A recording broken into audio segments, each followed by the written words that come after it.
Harisharanam.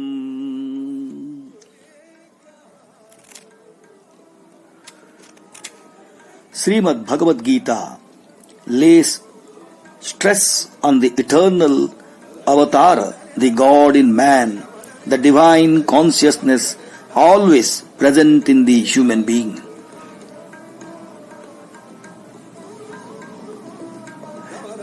It reflects the transcendent and the immanent aspects of the divine and are not to be regarded as incompatible with each other.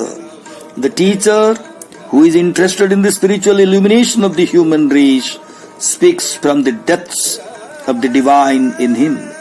Krishna's avatar is an illustration of the revelation of the spirit in us, the divine hidden in gloom.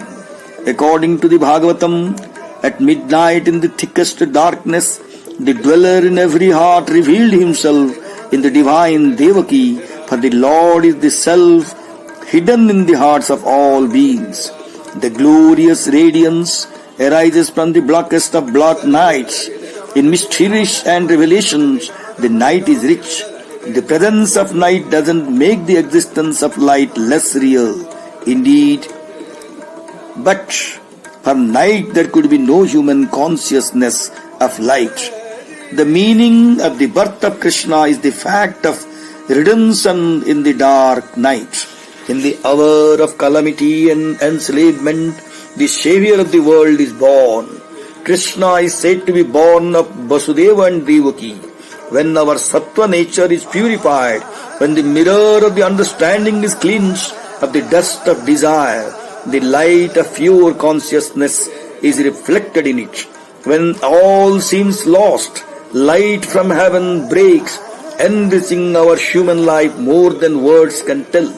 A sudden flash, an inward illumination we have, and life is seen fresh and new. When the divine birth takes place within us, the scales fall from our eyes, the bolts of the prison open.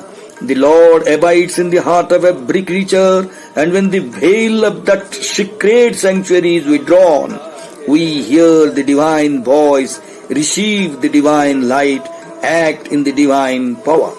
The embodied human consciousness is uplifted into the unborn eternal.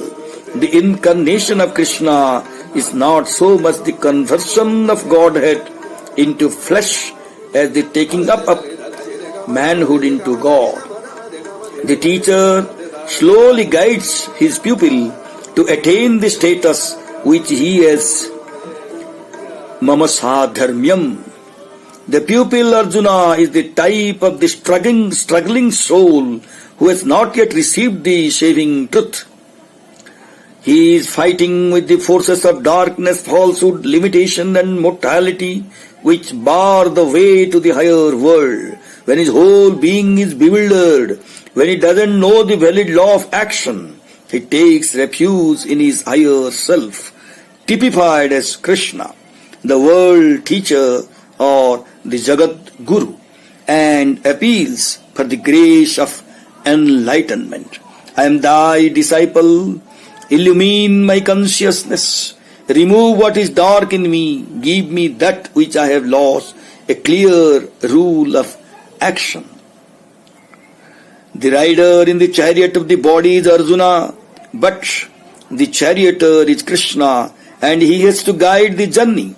Every individual is a pupil, an aspirant for perfection, a seeker of God, and if he seeks earnestly with faith God, the goal becomes God, the guide.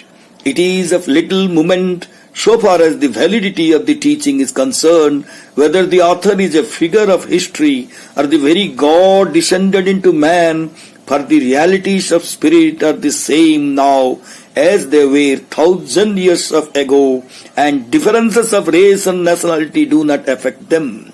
The essential thing is truth or significance, and the historical fact is nothing more than the image of it. Hari Om Tat Sat.